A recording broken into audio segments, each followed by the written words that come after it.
Assalamualaikum warahmatullahi wabarakatuh. Baiklah, kami dari kelompok 4 akan menampilkan materi mengenai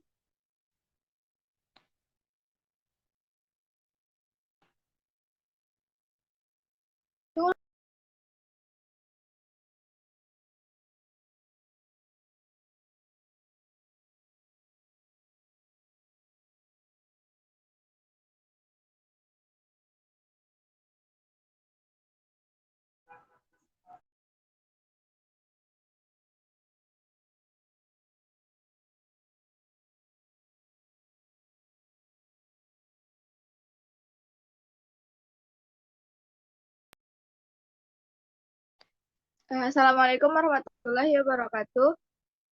Baiklah, kami dari kelompok 4 akan menampilkan materi mengenai peran dan pemanfaatan TIK dalam pendidikan. Baiklah, untuk materi yang pertama akan dibacakan oleh Randa Gepasa Putra. Kepada Randa dipersilakan. Baik, terima kasih kepada moderator. Saya akan menjelaskan mengenai yang pertama yaitu peran dan pemanfaatan TIK dalam pendidikan. Teknologi informasi adalah kebutuhan manusia dalam mengambil dan memindahkan, mengolah, dan memproses informasi dalam konteks sosial yang menggantungkan diri sendiri dan masyarakat secara keseluruhan. Menurut Puskur Diknas Indonesia, teknologi informasi dan komunikasi mencakup dua aspek, yaitu yang pertama teknologi informasi dan teknologi komunikasi. Teknologi informasi adalah meliputi segala hal yang berkaitan dengan proses penggunaan sebagai alat bantu, manipulasi, dan pengolahan informasi.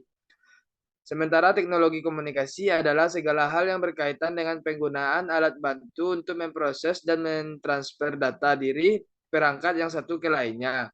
Dari penjelasan tersebut dapat disimpulkan bahwa TIK adalah suatu padanan yang tidak terpisahkan, yang mengandung pengertian luas tentang segala kegiatan yang terkait dengan pemrosesan, manipulasi, pengolahan data, dan transfer, pemindahan, dan lain sebagainya. Perkembangan TIK dalam bidang pendidikan. Teknologi informasi dan komunikasi sebagai bagian dari ilmu pengetahuan dan teknologi secara umum adalah semua teknologi yang berhubungan dengan pengambilan, pengumpulan, pengolahan, penyimpanan, penyebaran, dan penyajian informasi. Jika dilihat pada saat sekarang ini, perkembangan teknologi informasi terutama di Indonesia semakin berkembang. Dengan adanya teknologi informasi dan komunikasi dapat memudahkan kita untuk belajar dan mendapatkan informasi yang kita butuhkan dari mana saja, kapan saja, dan dari siapa saja. Dalam dunia pendidikan, perkembangan teknologi informasi mulai dirasa mempunyai dampak yang positif. Karena dengan perkembangan teknologi informasi dunia, pendidikan mulai memperlihatkan perubahan yang cukup signifikan. Banyak hal yang dirasa berbeda dan berubah dibandingkan dengan cara-cara berkembang sebelumnya. Peran pemerintah sangat diharapkan untuk meningkatkan pertumbuhan dan perkembangan teknologi informasi dan komunikasi di Indonesia. Pemerintah diharapkan dapat menyamarkan perkembangan teknologi informasi di semua daerah di negara ini. Pemerintah diharapkan dapat membantu daerah-daerah yang penyampaian proses informasinya masih minim dan tidak hanya fokus pada daerah kota besar saja seperti yang terjadi pada saat sekarang ini. Mungkin sekian yang dapat saya sampaikan. Saya kembalikan kepada moderator. Baik, materi selanjutnya yang akan dibacakan oleh Afrinanda. Kepada Afrinanda disilakan. Baik, terima kasih kepada moderator. Selanjutnya saya akan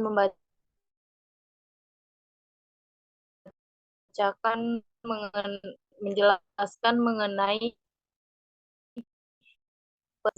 penggunaan TIK harus berproporsional.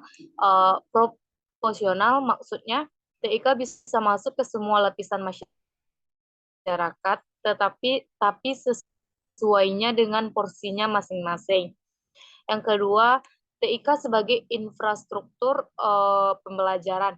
Tersedianya bahan ajar dalam format digital, the network is the school, belajar di mana saja dan kapan saja. Yang ketiga yaitu TIK sebagai sumber bahan belajar. Ilmu berkembang dengan cepat, guru-guru hebat tersebut di seluruh penjuru dunia, buku dan bahan ajar diperbaharui secara kontinu. Inovasi memerlukan kerjasama pemikiran tanpa teknologi, pembelajaran yang up-to-date membutuhkan waktu yang lama. Kemudian yang keempat yaitu TIK sebagai alat bantu dan fasilitas pembelajaran. Penyampaian pengetahuan mempertimbangkan konteks dunia nyata, memberikan literasi ilustrasi berbagai fenomena ilmu pengetahuan untuk mempercepat penyerapan bahan ajar. Pelajar melakukan eksplorasi terhadap pengetahuannya secara lebih luas dan individu dan mandiri. Akuisisi pengetahuan berasal dari interaksi mahasiswa dan guru, rasio antara pengajar dan peserta didik sehingga menentukan proses pemberian fasilitas. Kemudian yang terakhir yaitu TIK sebagai pendukung manajemen pembelajaran. Tiap individu memerlukan dukungan pembelajaran tanpa henti tiap harinya. Transaksi dan interaksi interaktif antar stakeholder memerlukan pengelolaan back office yang kuat. Baiklah, sekian materi yang dapat saya sampaikan. Saya kembalikan kepada moderator. Baik, materi selanjutnya yang akan dibacakan oleh Zukra Dewinta. Kepada Zukra Dewinta disilakan. Baik, terima kasih kepada moderator. Saya akan melanjutkan yaitu 5 manfaat TIK dalam bidang pendidikan. Yang pertama yaitu mendukung kolaborasi dan komunikasi. Teknologi informasi komunikasi dapat mendorong kolaborasi dalam pendidikan. Tidak hanya pengajaran bisa terlibat dengan murid selama pelajaran, tetapi murid juga dapat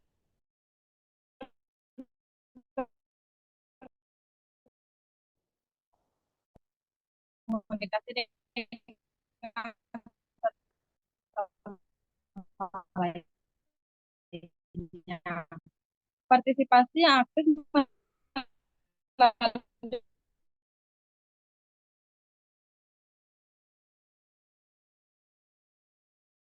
melalui learning dan pengajar dapat mengakses serta melihat tugas yang telah diselesaikan menggunakan komputer mereka. Materi selanjutnya yaitu kegiatan belajar yang dipersonalisasi. Teknologi informasi komunikasi memungkinkan akses 24/7 ke sumber daya pendidikan tanpa harus ke sekolah. Pembelajaran dapat berlangsung sepenuhnya secara online melalui komputer.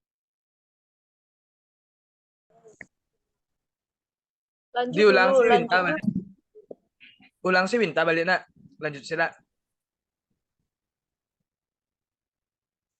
Dari Inta kan? Iya. Baiklah, saya akan melanjut. Terima kasih kepada moderator. Saya akan melanjutkan materi yaitu 5 manfaat TIK dalam bidang pendidikan. Yang pertama yaitu mendukung kolaborasi dan komunikasi. TIK dapat mendorong kolaborasi dalam pendidikan. Tidak hanya pengajar yang bisa terlibat dengan murid selama pelajaran, tetapi murid juga dapat berkomunikasi dengan satu sama lainnya. Partisipasi murid dapat berbagi pemikiran, ide, dan saling mendukung. Pada saat yang sama, teknologi informasi dan komunikasi memungkinkan interaksi one-on-one dengan pengajar. Murid dapat mengajukan pertanyaan atau memberikan komentar terkait kelas. Selain itu, mereka bisa mencari bantuan tambahan tentang materi yang sulit dipahami. Di rumah, murid dapat mengunggah pekerjaan rumah melalui learning, dan pengajar dapat mengakses serta melihat tugas yang telah diselesaikan menggunakan komputer mereka. Materi selanjutnya yaitu kegiatan belajar yang dipersonalisasi. TIK memungkinkan akses 24/7 ke sumber daya pendidikan tanpa harus ke sekolah.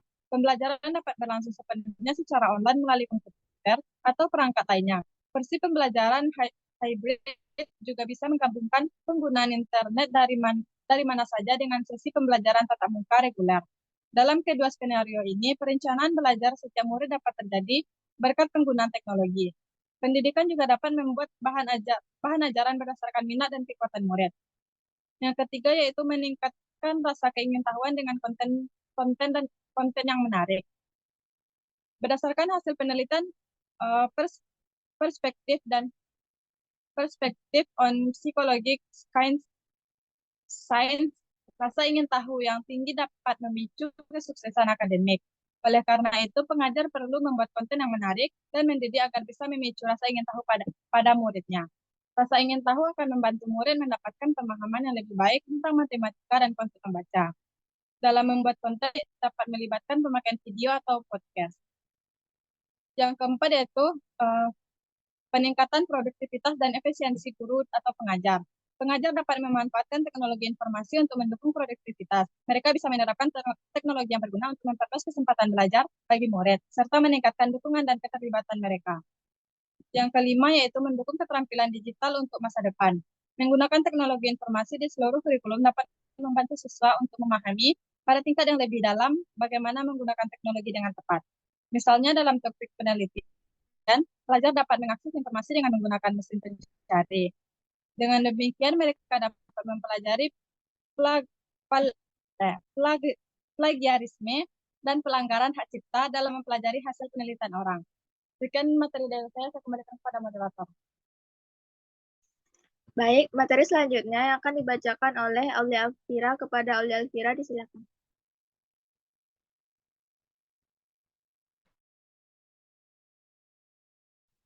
Terima kasih kepada moderator. Baiklah, saya akan menjelaskan mengenai pembelajaran berbasis. Pembelajaran berbasis yaitu model pembelajaran yang menggunakan proyek atau kegiatan sebagai media. Menurut Kemendikbud 2013, peserta didik melakukan eksplorasi, penilaian, interpretasi, sintesis, dan informasi untuk menghasilkan berbagai bentuk hasil belajar. Yang pertama, langkah-langkah pembelajaran berbasis masalah atau PBL.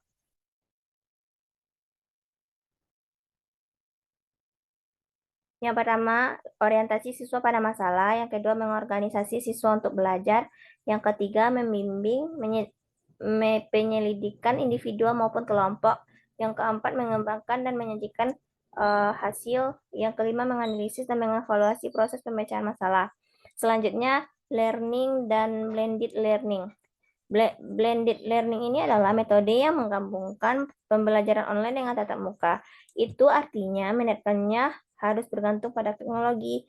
Sekolah yang ingin menerapkan metode tersebut juga harus mempunyai alat, infrastruktur, serta dukungan keuangan sesuai teknologi yang diperlukan. Misalnya, seseorang dapat mengikuti kursus online untuk mempelajari dasar-dasar suatu topik, tetapi kemudian menghadiri seminar tatap muka untuk terlihat dengan para ahli dan meningkatkan keterampilan mereka secara langsung. Adapun manfaat blended learning, yang pertama, meningkatkan hasil pembelajaran, di mana hasil belajar siswa dapat meningkatkan dengan adanya blended learning, karena kondisi siswa pasti ada yang lebih mampu belajar secara daring, tetapi ada pula yang maksimal secara tatap muka. Yang kedua, meningkatkan keterlibatan siswa. Dengan adanya pembelajaran yang menyesuaikan dengan kebutuhan siswa, siswa yang biasanya cenderung pasif di dalam kelas tatap muka langsung berpotensi akan lebih aktif di dalam kelas daring. Hal itu dikarenakan blended learning memang berprinsip memberikan pembelajaran yang interaktif antara pengajar dan siswa. Yang ketiga, kepuasan belajar. Dengan blended learning, siswa sudah tahu apa yang harus dilakukan, sehingga ketika pembelajaran dilaksanakan, mereka akan merasa lebih puas dengan pencapaiannya nanti. Yang terakhir, pembelajaran lebih menyenangkan. Pembelajaran ini tentunya akan terasa lebih menyenangkan bagi siswa, karena pasti pembelajaran akan didukung dengan media-media pembelajaran yang menarik. Tak hanya dengan tulisan saja, tetapi juga dengan audio visual yang tersisa lebih menarik bagi siswa. Hanya itu yang dapat saya jelaskan. Saya kembalikan kepada moderator. Dari materi yang sudah dijelaskan tadi, dapat kita ambil kesimpulan bahwa penggunaan teknologi informasi dapat tercermin dari siswa dengan menggunakan internet dari rumah yang sudah tepat. Hal tersebut dikarenakan siswa bisa mendapatkan banyak informasi dan materi sebanyak-banyaknya. Pemanfaatan teknologi informasi, baik berupa perangkat keras maupun lunak untuk pembelajaran di kelas, tak lepas dari peran sekolah yang telah menyediakan fasilitas. Pemanfaatan teknologi informasi sebagai sumber belajar di rumah juga memberikan dampak yang positif. Siswa dapat mengerjakan tugas dengan menggunakan komputer. Penggunaan internet untuk sumber belajar di rumah juga memberikan dampak yang positif. Materi belajar yang belum didapatkan melalui buku dapat didapatkan melalui internet, sedangkan pemanfaatan teknologi informasi sebagai sumber belajar di kelas dapat menunjang proses pembelajaran. Proses pembelajaran dengan menggunakan teknologi informasi terdiri dari dua langkah, yaitu perencanaan dan pelaksanaan. Pelaksanaan pembelajaran dibagi menjadi 3 langkah, yaitu eksplorasi, elaborasi, dan konfirmasi. Selama proses pembelajaran dengan menggunakan teknologi informasi berlangsung, siswa terlihat lebih tertarik untuk memperhatikan materi yang disampaikan oleh guru. Mungkin sekian materi yang dapat kami sampaikan. Apabila ada kesalahan, kami mohon maaf. Kami akhiri dengan wabillahi taufiq wal hidayah. Wassalamualaikum warahmatullahi wabarakatuh.